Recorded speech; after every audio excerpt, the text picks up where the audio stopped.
বুঝলি কিন্তু বাথরুমে আমার ডাকতেছ না দাদা ভাই আপনি তো ঘুমাইতে আসেন। আমি মারা গেছি ডাক্তার আসতো তুই মারা আমি কইছিলাম যে তুই বাইরে গেলাম তুই নিয়ে যাবি সঙ্গে এরপর থেকে যখন নিয়ে যাবি আমরা কই যাবি আমার সঙ্গে লই যাবি মন থাকবো। আমার কি আপন তুই ছাড়া কেউ আছে? তুই যে রুমের বাইরে যাস রাত্রবেলা কোনো ধরনের বিপদ হইতে পারে, তোর কিছু লাইন বাসুম দাদা ভাই ডাক দিয়ে নিবি। হ্যাঁ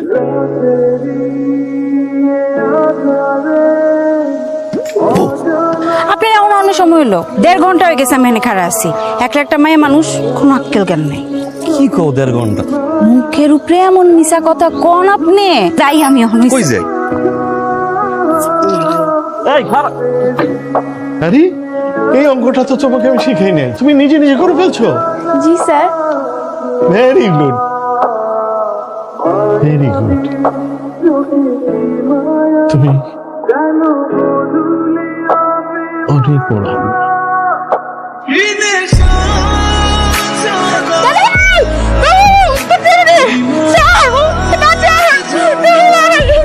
আবার মেইন রোডটা খোলা রাখছোস? কতবার কইছি যে দরকার।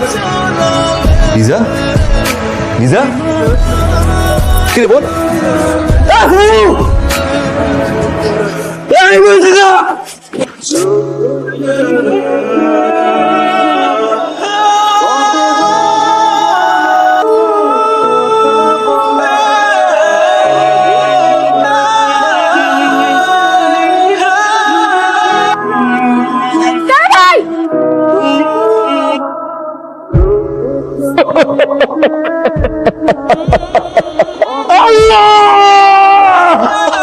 আচ্ছা কাকা, মাসুমা এটা মরলো কেমনে?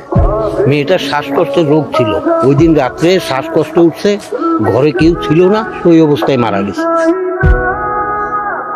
তার বললো শ্বাসকষ্টে মরে নাই। তোমাদের পাউদুরি খাও, তুমি খাও, তাহলে কইও না খাও।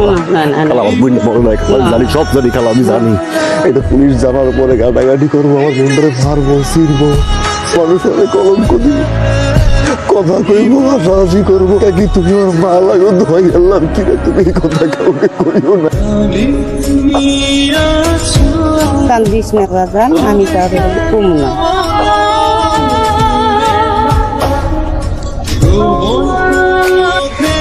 স্যার, ও তো আপনার ছাত্রী ছিল, ছিলেন শিক্ষক। শিক্ষক তো পিতার মতো, সন্তানের লাশটা কান্দে নেবেন না স্যার।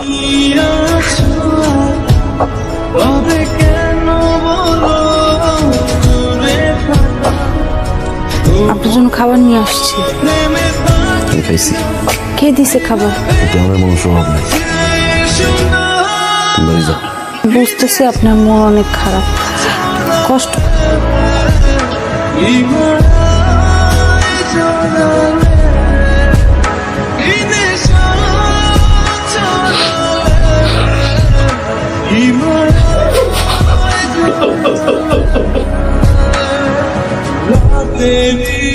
আমার পছন্দ হয়েছে, আলহামদুলিল্লাহ। তাহলে এখন বিয়ের দিন তারিখ ঠিক? হ্যাঁ, তাহলে এই শুক্রবারের পরের শুক্রবার। মিম, তোর তো পাত্রপক্ষ পছন্দ করছে, আগামী 20 তারিখ আমরা তোর বিয়ের ডেট ঠিক করছি। 1 মিনিট সময় দিয়েছো? এমন করতেছেন কেন আপনি আমার সাথে? কত যোগাযোগ করার চেষ্টা করতেছি আপনার সঙ্গে।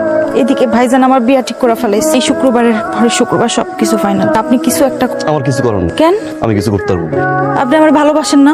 আপনি আজকেই ভাইজানের সাথে গিয়া কথা, আপনি যদি কথা না কইছেন কার সাথে সংসার করবো না, আমি কিন্তু সুইসাইড করবো। একদম কয়ে দিলাম আমি মইরা যাবো। তোমার ভাইজানের লয়ে গিয়ে আমি কথা কমো? হ্যাঁ। হ্যাঁ, আরে কি করতেছেন আপনি? আমি ছাড়েন, কি করতেছেন আপনি? আচ্ছা বাড়ি আছেন?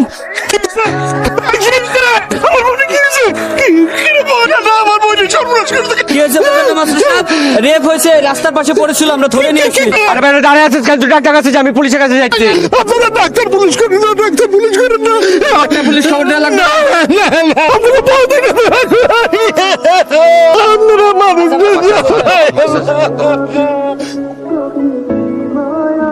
চাচা, লাল চাচা, আপনি একটা জরুরি বিষয়ে আমি আপনার সাথে কথা বলার জন্য চলে আসছি। মানে বিষয়টা হলো যে আমার বোনের বিয়ের তারিখটা আমি একটু আগে নিয়ে আসতে চাই, মানে এই শুক্রবার। কি কোন এটা কি তারা মানবে? শুক্রবার তো আর 2 দিন পরে, আপনার বোনের বিয়ে তো এই শুক্রবারের পরে শুক্রবার, আর তারা কি এটা মাইনে নিবে? আপনি বললে অবশ্যই মানবে চাচা। আচ্ছা ঠিক আছে, আমি তাদের সাথে কথা বলে দেখি।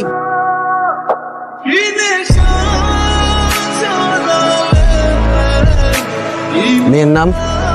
মিম ইসলাম। মেয়ের বাপের নাম? মিনহাজুদ্দিন মিয়া। কাজী সাহেব, বিয়ে বন্ধ করে। কেন বিয়ে বন্ধ কেন? কি বলতেছেন আপনি এগুলি? আপনারা প্রতারক, এই বিয়ে কোনো অবস্থাতেই হবে না। এই মেয়ের যে কিছুদিন আগে ধর্ষিত হয়েছে সেটাকে আপনারা বলছিলেন, এই বিয়ে কোনো অবস্থাতেই হবে কি বলতেছেন আপনারা এইসব? আমার ধর্ষিত হয়েছিল, এটা আমি গোপন করছি, কিন্তু আমার বোনটা তো নির্দোষ। এই বিয়ে হবে না।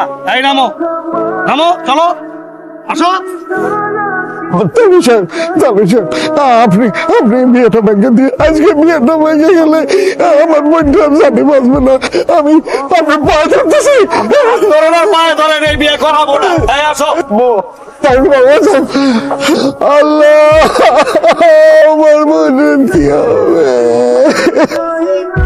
আপনার বোনের জীবন নষ্ট হয় না। আপনি যদি চান আপনার বোনের আমি এখনই বিয়ে করব। তুমি সত্যি আমার বোনটারে বিয়ে করবো? হ্যাঁ, আর আপনি যদি চান এখন আমার পরিবারের মানুষ যত আছে না, তোমার এই ঋণ আমি কি দিয়ে শোধ করবো রে ভাই? আলহামদুলিল্লাহ। তোমার ভাইজান লয়ে আমি কথা কম। আজকেই কত করবেন না? যদি তুমি সত্যি আমার ভালোবেসে থাকো, তাহলে এই অবস্থায় আমি তোমার যা কমো তুমি তাই শোনো। সবাই জানবো তোমার টকটম করছে, তোমার যে বিয়ে ঠিক হয়েছে বিয়ে ভাঙবে। ওই সময় খারার উপর আমি তোমার ভাইয়ের সামনে দাঁড়াবো, বুক ফুলে আমি তোমার বাইরে কোন করে বিয়ে করবো। তোমার ভাই তোমার লগে তোমাদের বিয়ে দিতে বাধ্য। তোমার পাওয়া লেগে আসলে আমি তোমার লাগে খুব খারাপ করে লেগেছে। বিশ্বাস করতে আমি বুঝি নেই যে তোমার জানি কপালে গেছিল তা তো হয়ে গেছে। আমার আসলে বেশি খারাপ লাগতেছে ভাইজানের জন্য। আমি তো ভাবছি সত্যি সত্যি ঘটনা ঘটছে। একটু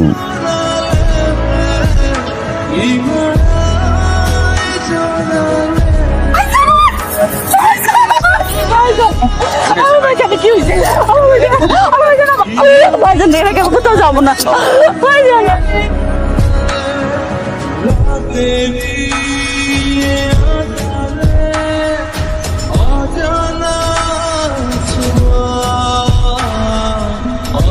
এত রাত্রে তুমি আমার ডাকছো, কোনো সমস্যা হচ্ছে?